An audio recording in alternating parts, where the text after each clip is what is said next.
Morning Nigeria, and welcome to special Christmas edition of P&B Sports Show. I'm your host Arako Tom, and today we're bringing you basketball excellence, NBA rivalries, rising superstars, and the future of the game, all wrapped up in the festive energy. This morning we're diving into two major basketball conversations shaping the NBA right now. First, we look at Cooper Flagg's Dallas Maverick rookie and why he is leading in the race for the Kia Rookie of the Year, while also examining how strong this year's rookie class truly is. Then we shift focus to one of the NBA's most exciting rivalries, Victor Wembanyama and the San Antonio Spurs versus the Oklahoma City Thunder, and how the Spurs recently halted OKC's momentum with two statement wins. And before we sign out, we'll crown our athlete of the day, a player redefining expectations in his very first NBA season. So let's get straight into it, as we'll be having Mudiaga all the way from Delta State to join us analyze all our stories in the NBA. He's an NBA fanatic and an NBA fan and an analyst. Moody, good morning and compliments of the season. Merry Christmas to you.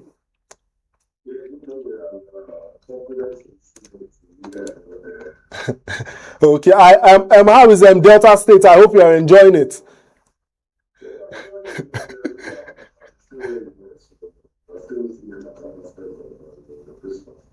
Okay, fantastic.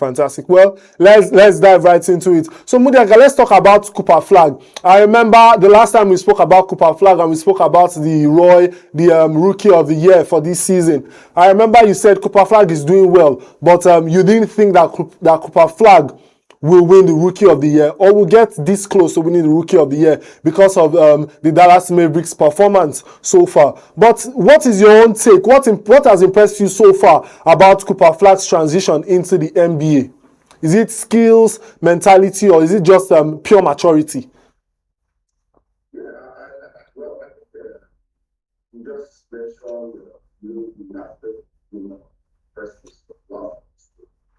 maturity, skill, and mentality. But I think earlier there were a lot of expectations from Flagg, considering what was my colleague,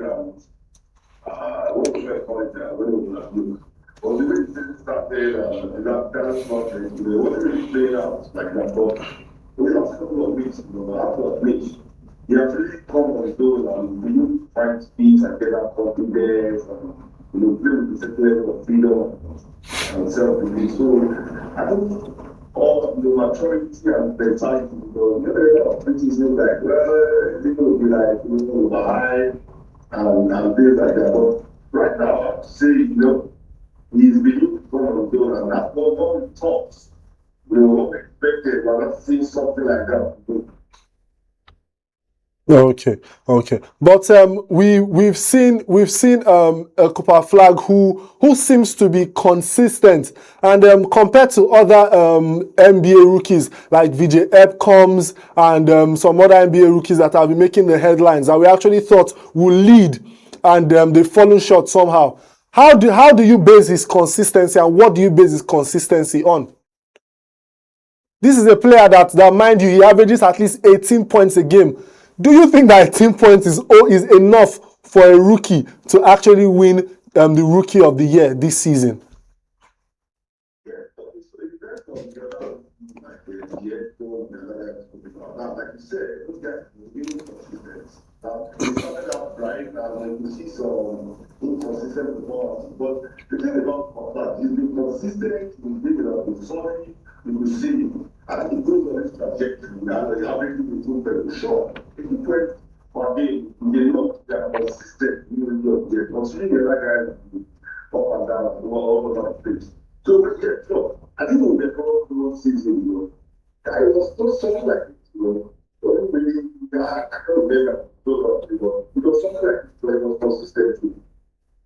Okay. But some would say the difference between Cooper Flagg and other rookies this season is that Cooper Flagg has actually, it seems like he has been given the free hand. Yes, he's a two-way player, as we agree, or some would even argue that he's a three-way player, because this is a player that He's a player that plays, he's good on defense, he's good on offense, he can shoot the ball, and he can drive straight to the basket. You can either use him as a 1 or use him as a 2. And obviously, some people are still saying among rookies that he's one of the best defensive rookies this season. A player that catches an average of 6 rebounds and gets an average of at least 2 blocks in a game. So what is your comparison to him in comparison to the players like VJ Edcombs, Jeremiah Fairs, and Ryan Kalbrenner, who are from the first to the top to the 4th player list for the Rookie of the Year?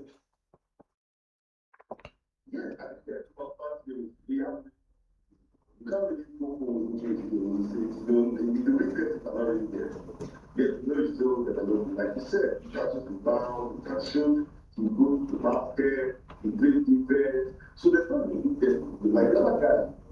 Now you just say he's big here, you don't play defense, the offense is shaky, you need to work on that junction. But when you sit to comply, you have to be fair. Like, if you will come out and they brought you and you just thought to comply, he's a rookie. Yes. So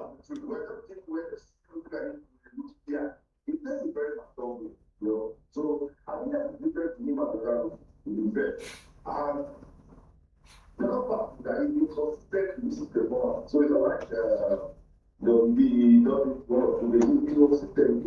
You know, that's for him at this point. And the other part about he's been giving freedom. The other thing that will do, I'll ask you that from that he will be put in a position of pressure because he will get this kind of person that has expectation, that has the ability to contribute, to productive and coaching. So it's a team that they can actually carry it out. But there's no pressure surrounding that part, and he's coming in. And you need to step up. The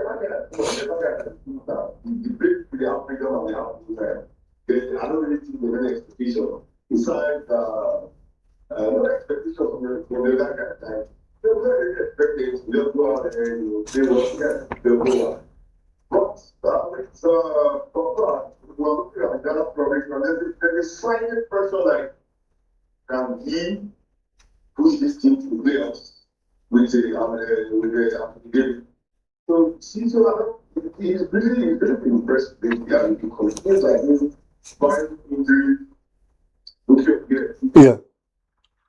Okay. But I think there's one thing that we have to take note of. I think in the history of scoring performances for rookies, on December 16th, 2025, Flag actually had the highest points for one of the youngest rookies in NBA history. He had 40 plus points against Utah Jazz, which was 42 points.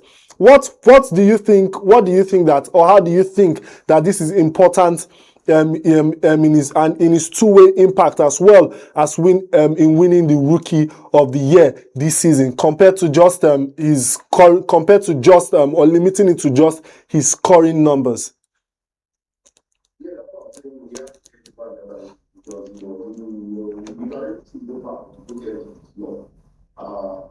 Like I said, if we try to solve for the point, so we make the past game with different. Let's leave the story. We decide the story about section of floor. So it's not like first year like you have still do it there out, you want to try to play the game. Yes. No expect on whatever the floor, without the floor. But the defensive base now they control. I think that's going to go very long in deciding, the Rookie of the Year. Like I said, I was not with the Ashes spirits when this started. But it's really see an impress for us so far. And it's clear at the top. No, okay. But you talking about being one of his harshest critics. When I saw his performances and when we saw his performances here on P&B Sports, we decided that no, we must bring you to analyze this rookie class and how it's panning out recently, because actually you were one of the people that actually said you are not sure if he's cut out for the NBA Rookie of the Year, but you rightly said yes, that he's putting up big performances, but his big performances didn't give them the winning streak that they actually needed. But recently, it seems like they've been doing a very, very great job. But in your own opinion, looking at the Dallas Maverick team and the way they let go of Luka Doncic, some would argue that, well, it seems like it's actually looking like a fair deal for the Dallas Mavericks, and it seems like Cooper Flag was actually a better option, and they feel better that they actually let Luka Doncic go because he's quite younger, he's faster, he's a two-way player, and he plays defense on the floor. So, but looking at it now, do you think that was a good that was a good exchange, letting go of Luka Doncic to get that number one spot and to bring Cooper Flag on the team?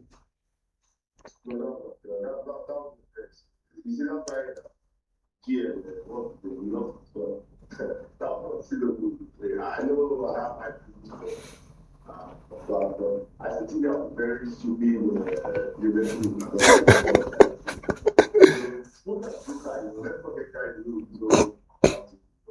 Like I said, look at Polo itself. You know, you can still look at it. So I don't think I'll I think they'll get that from GSA or maybe in the future we really know the 19 the real story. But I don't think they're best. Okay. Okay, but it seems like the Dallas Maverick let go of Luka Doncic, who is an all-star. But yes, we have Cooper Flag, a rising star. Do you think that Cooper Flag can actually be an NBA all-star in the future? And also, do you think that this is a team that can be built around Cooper Flag? That's the Dallas Mavericks team. Do you think that they're a team that can actually be built around Cooper Flag moving forward? Because it seems like Cooper Flag right now, the ceiling is just his starting point. Yeah, going for the future, the team can build around Cooper Flag. We certainly have pressure at the game, like you said, so we can't be the farthest and forward. So on that note, yes, I think without back into this game part of how to play it, we can actually go forward to the community around there. I still have to near future, we can continue on this career. Yes, but like I said, there's something about people like that don't just want I say that. So yes. Build the team around especially in the future. Okay. But I think we have to bring it down now to the other rookies. We have players like VJ Edcombs for the Philadelphia 76ers. We have players like Con Canipul, which we spoke about, who is in the Charlotte Hornets, and who also has a rich basketball history in his family, both his mother and his father and his brothers as well. They play basketball currently. One of his brothers actually plays D1 basketball right now. But what is your own opinion on a player like Con Canipul and VJ Edcombs? Do you think that before the season comes to an end, they can create an upset with the way Cooper Flag is going and with Cooper Flag's consistency?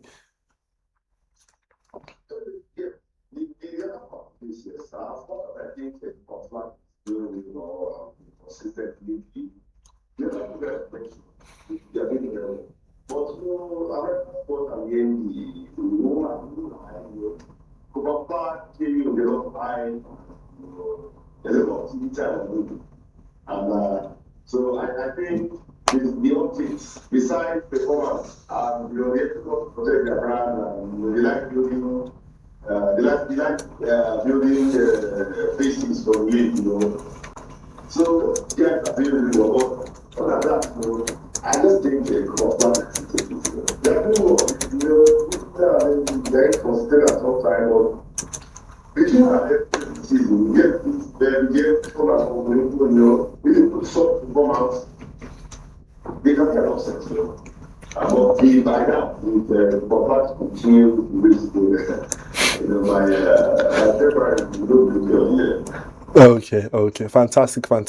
So right now we're going to be going on a short break, and when we come back, we are going to be switching to the rivalry that has been stirring up between the Spurs and the OKC in the Western Conference. So sit tight, don't go anywhere, because PNB Sports will Welcome back to PNB Sports Show. Now let's talk rivalry. Not the old ones, but the next great NBA rivalry. The San Antonio Spurs, led by Victor Wembanyama, having gone head-to-head with the Oklahoma City Thunder. And recently, the Spurs made a loud statement by handing OKC 2 significant losses, disrupting their momentum and raising eyebrows across the league. Well, we've seen a lot of NBA rivalries. We've seen rivalries like Cavaliers and the and Golden State Warriors, and it seems the latest rivalry is the Spurs versus OKC, a team with 2 young talents. Mudiaga, we know that you are somebody that has been talking about the young talents recently in the NBA and how they've been coming up in the NBA. We've seen a team that has won the NBA title recently, which is the Oklahoma City Thunder, versus a team that just won the in-season tournament in the Western Conference, which is the Spurs, and they are the ones that have handed the OKC as well their loss after a 16-game winning streak. So what is your opinion? Do you think that this is the beginning of an NBA rivalry? It's funny because it started. Because a lot of us thought we were thinking about, if we talk about, there was a team we thought would have challenged would have been a rivalry with the OKC and Houston Rockets.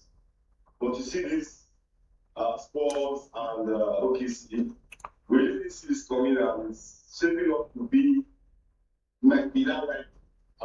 That we see coming, and I think this is the beginning of it. And both teams, Spurs, it certainly look like they have tools for this right. Because you can rightly see players like Keldon Johnson, you can see Stephen Castle, you can see Harrison Barnes as well on the team. And these are players that it seems like they make the job easy for a player like Victor Wembanyama. But moving forward and thinking about, okay, is this a team that actually has the tools to win this season? Because I'm looking at the Spurs as a team that can actually take it all this season, not just a team that wants to be a rival to an OKC side. So do you because I think last season we could see that OKC, yes, they did very well, but the way they won that season was the fact that they struggled a little bit in the playoffs, because their wins were not easy wins like we would like to see. Yes, it's the NBA playoffs, but a team of that caliber that is expected to win the season, they actually struggled a little in the playoffs. So what is your opinion about the way OKC have been playing so far? They were solid, consistent, and expected to repeat, barring any injury or anything like that. The sport, there's a lot of I don't think sport are really good on it. Because any championship, it's not easy, and there's a little bit of playoff experience, playoff guitar, and the time you have to have some bands, some veterans that have been there and all that. But when I look at sports, I know they're a soft team, the team that will be but I think the team that will give you a deep run with playoffs, barring no injuries and everything. But you have to give it to the this is a team that they're peak and they have momentum. You see them play defense. Let's go to the loss they've lost. Takes a lot to beat the team. They don't just late and beat them. I agree. Sports are giving them 2 losses. They lost 5 games or so, and the 5 sports are full, and they've been so people over a 7-game series. I don't think sports are really good this season because it takes a lot better to beat this season.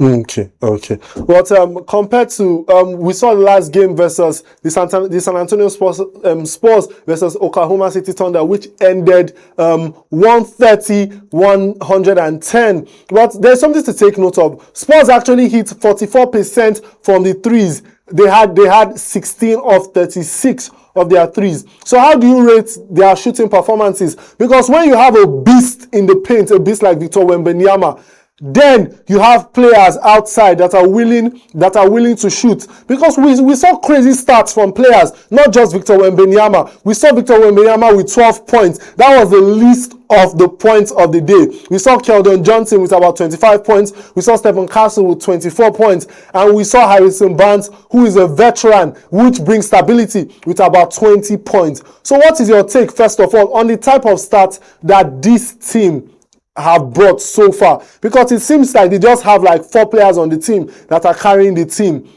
and they hit a lot of threes, 16 out of 36. So what is your opinion on the way they've been playing so far? Okay, so that's my worry for his sport. But like how to say, so they're not going to for 4 So that's another, they're not doing, they were not doing yesterday. So let's start like that. Yes, impressive as it may be, ask yourself, like, can they keep up with this? Can they be consistent with this performance? That's the difference I see with coaches. They don't see performance consistent to their time, to their team, and their velocity around the game. So as you saw it, the director has 12 prep, no have 12 prep every game, and no matchup like this. So that's my worry. It's the sport. So that when I look at it, it's also what I expect to see from those players. I don't expect like Johnson guy give me 35 points consistently, and I'm expecting to see that from Wembanyama. Yes, but wait, please. I will have to argue with you on this.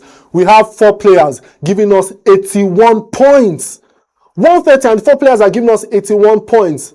So which means I expect there are about 49 points that just came from the rest of the players or from the bench as a whole. Then you also have the Thunder team that Shai Gilgeous-Alexander had 33 points and Jalen Williams had 17 points, which means the people that had the highest points, they actually just brought in about 50 points joined together, and these were just 2 players. So don't you think that moving forward, the Thunder team might need to work on their bench and think about how to have a deeper bench compared to a team that it seems like all their starters, they are high scorers, and they have a bench that can put in 49 points. So don't you so comparing those 2 stats, what do you think about this rivalry, comparing those 2 stats moving forward, and how they might perform moving forward? Like I said, it's an anomaly for sports. But obviously, it's their best ability. They're stronger than the match. No, like I said, we don't expect for Chef Congress, FGA. We don't expect to see the consistent. When this is this straight, it's no flow. And especially when we're champion, I agree. Now, the losses were, more like normal for both teams. A rapid play here, let's see, can the Spurs keep up with this? Can they be consistent with their performance against OKC going forward? So, they're not talking about, people are not noticing like, okay, is this something that's going to be there? Like I said, the Spurs are not really culturally, but is it sustainable for Solar? Can we see this sport guys will this production or consistent with against top competition? I really don't think so yet. Okay. But you see, in the Western Conference, we have teams like the Thunder, we have teams like the Spurs, we have teams like the Nuggets, Lakers, and the Timberwolves. So, what is your opinion on all these teams, and which team do you think might cause an upset in the Western Conference? Because I think Nuggets, they're also a team that have shown us some form of consistency as well. It's either they are consistent in losing at some point, then they become consistent in winning. So their inconsistencies have been consistent. So what is your take? Which team do you think is going to actually cause an upset in the conference? I don't think Nuggets is an upset because, like you said, you see that maybe they get their pride and feel like the Nuggets of old. So I still see, on the whole, the team that solely understand themselves, understand winning, Nuggets. With the Lakers, I'm not sure. Yeah, the Lakers are showing up a flash stuff, what they can do. But I think when it comes to the Lakers, we will talk about. Timberwolves, I'm not sold on Timberwolves. Their performance this year, they still remind me of the Lakers. The Houston Rockets, I still think that trying to figure it out. But let them in the season. But there's a team that have been quietly solid, which is the Nuggets. Like you said, they started out early season consistent. But let it be, you watch the Nuggets, like the Nuggets for home, they're pushing up, see the team chemistry, teamwork. You keep quietly, giving up every type number, just like I used to eat. So like the Nuggets, really. Okay, fantastic. Well, first of all, thank you so much. But I want to ask you one question. Just give me a prediction. Who do you think is going to win this season? Do you know why I'm asking you this question? Because the same way we brought you on this program to tell us after you criticize Cooper Flag, is the same way we have to bring you here once we see that team winning or once we see that team falling short. So which team do you think is going to take this season, or do you think that it's too early to predict? They are taking it this season. Okay, fantastic. So we'll hold you to your word on OKC taking it this season. Now we'll be moving on to our Athlete of the Day segment as we approach the end of today's Christmas edition. It's time to spotlight excellence, and our Athlete of the Day is a player who has taken the NBA by storm in his first season. Our Athlete of the Day is Cooper Flag. Cooper Flag is a professional basketball player for the Dallas Mavericks and one of the brightest young stars in the NBA today. Drafted first overall in the 2025, Flag entered the league with immense expectation, and instead of shrinking under pressure, he has thrived. What makes Cooper Flag special is not just talent, but impact. He plays both ends on the floor. He understands team basketball. He performs in big moments, and at such a young age, he has already become a key rotation player, a consistent performer, a leading Kia Rookie of the Year contender. That combination of skill, maturity, and influence is why Cooper Flag is our Athlete of the Day. So we've spoken about him, and there's really nothing much to say. But thank you so much, Moody. Thank you for your in-depth analysis, and we hope you enjoy your day today because it's Christmas. Thank you so much. Always a pleasure to have you. And that's where we wrap up this Christmas edition of P&B Sports Show. From the rise of Cooper Flag to the growing sports OKC rivalry and the future of the NBA's greatness today has all been about the next generation and basketball excellence. A big thank you once again to Mudiaga from Delta State for his insights and passion. I'm Al Kotom, wishing you a joyful Christmas, a winning holiday season, and a non-stop sports action. Same time, same place on P&B Sports Show. We're going to see you next time. So